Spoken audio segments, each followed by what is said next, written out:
कहते हैं कि दुनिया में हर चीज की चोरी हो सकती है, लेकिन एक शिक्षा, एक विद्या ही ऐसी चीज है जिसे शायद कोई नहीं चुरा सकता।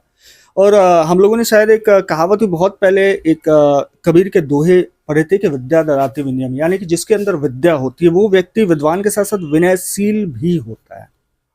जी हाँ, आज के डेट में आप हमको बता दें कि हमारा जो शहर है सीतामढ़ी, यहाँ काफ़ी सारे स्कूल्स खुल गए हैं, जिसको लेके गार्जियंस को काफ़ी परेशानियों का सामना करना पड़ रहा है कि अच्छा अपने बच्चों को किस तरह के स्कूल में दाखिला दिलवाया जाए, ताकि बच्चे का physical, mental and academical growth हो सके। बच्चे जो है शैक्षणिक स्तर पे, शारीरिक स्तर पे और मानसिक स्तर पे मजबूत हो सके, ताकि उनका भविष्य उज्जवल हो। और आज इसी सब बातों की जानकारी के लिए हम मौजूद हैं रीगा डीपीएस में, और हमारे साथ इस वक्त फ्रेम में बने हैं रीगा डीपीएस के संस्थापक सुमित सर।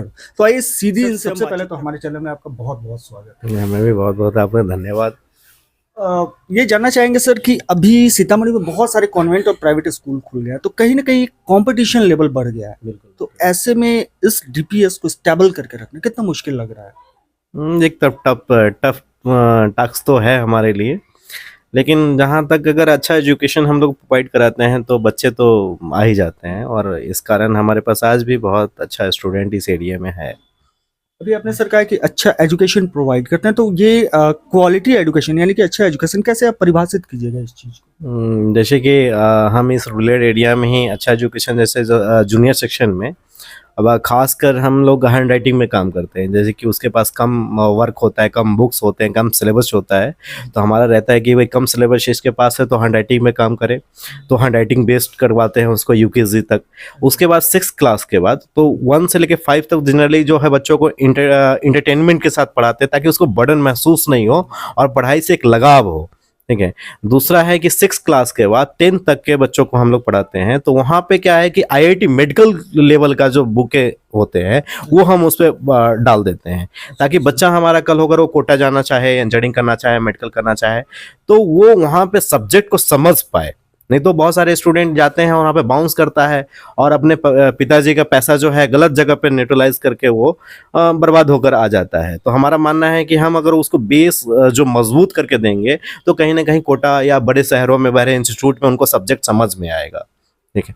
तो ये जब हम प्रोवाइड करा रहे हैं तो इसमें काफ़ी अच्छा बच्चा रिजल्ट भी दे रहा है और आ भी रहे हैं, तो इसी वजह से हमारे पास स्टूडेंट जो है जुड़ते हैं। आजकल बहुत सारे स्कूल इस चीज को लेकर बातें कर रहे हैं कि वो कहीं ना कहीं बच्चों के अंदर एक कॉम्पिटिटिव भावना है ना, बढ़ा रहे हैं, इंक्रीज कर रहे हैं। तो इतने सारे स्कूल के बावजूद अगर गार्जियन या बच्चे डीपीएस को ही क्यों सेलेक्ट करेंगे? क्योंकि सारे स्कूल का लगभग थीम वही हो रहा है आज की डेट में। बिल्कुल। ये तो डीपीएस को चूज करना क्यों करेंगे लोग? देखिए, डीपीएस का चूज क्यों करें, एक तो स्कूलिंग हो गया कि भाई बहुत सारे स्कूल है, डीपीएस ही क्यों। तो एक तो नाम अलग है, तो मेरा सेंस है कि स्कूलिंग पे, ये नाम पे नहीं जाना है कि वो डीपीएस है या डीएवी है या अदर चीज। सॉरी, मैंने उनका नाम बोल दिया। तो इनको ये देखना है कि हमारे बच्चों को सही एजुकेशन कौन दे पा रहा है। तो डिपेंड करता है वहाँ पे संचालक जो है, मतलब जैसे अपने संस्थापक बोला हमें, तो उस टाइप का जैसे दोस्तों स्कूल जो चला रहे, संस्थापक जो चला रहे हैं, उनका मोटो क्या है, मोटो समझना है। अगर उनका मोटो सही में एक एजुकेशन के प्रति मोटो होता है और कुछ करना चाह रहे हैं, समाज में कुछ देना चाह रहे हैं, तो पेरेंट्स को उनसे बात करना चाहिए, पहले उनकी मोटो को समझना चाहिए। अगर वो मोटो समझ में आ रहा है तो अपने बच्चों को वहां पे दाखिला दिलवाना चाहिए। ये ब्रांड तो मैटर नहीं करता है, ब्रांड मैटर करता है कि एजुकेशन, वो जो चलाने वाला जो सिस्टम है वो सिस्टम कैसा है। लेकिन कहीं ना कहीं डीपीएस एक ब्रांड है, तो इसका बेनिफिट तो कहीं ना कहीं जा रहा होगा। हाँ, बेनिफिट भी मिलता है। जैसे कि अदर स्कूल में हम पढ़ा रहे हैं, जैसे कि एबीसीडी कोई भी स्कूल का नाम ले लीजिए और डीपीएस का एक नाम ले लीजिए। डीपीएस एक ब्रांड है, इंडिया का टॉप लेवल का बैनर है। यहाँ पे बड़े बड़े बिजनेसमैन, नेता या फिल्म इंडस्ट्री के लोग हैं, उनके बच्चे पढ़ते हैं। ठीक है। जिनका फी बहुत हाई लेवल का फी होता है। तो इस चीज में हम लोग देखते हैं कि ब्रांड का इफेक्ट क्या होता है, कि जैसे कि हम किसी इंस्टीट्यूट में दाखिला दिलवाते हैं अपने बच्चों को, तो वहां पे हम बोलते हैं कि हमारा बच्चा डीपीएस में, या हम डीपीएस में पढ़ते हैं, तो एक अलग इफेक्ट होता है कि कहाँ पढ़ते हो, तो डीपीएस में पढ़ते हो। ठीक है। तो डीपीएस का नाम, ब्रांड के कारण एक इफेक्ट होता है, उनको अलग सीट मिलता है और वहां पे बैठने की सीटिंग अलग होती है, और अप्रोच भी उन बच्चों को किया जाता है।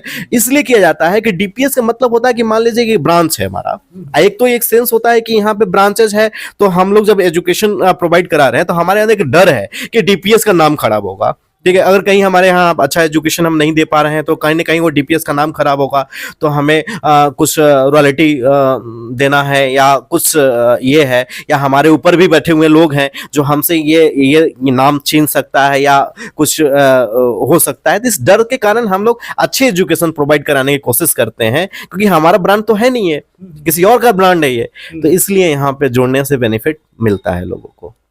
अच्छा सर, मेरे कहने का जैसे आपके स्कूल तो +2 तक है, अभी रिसेंटली +2 तक चल रही है, बिल्कुल बिल्कुल। ठीक है।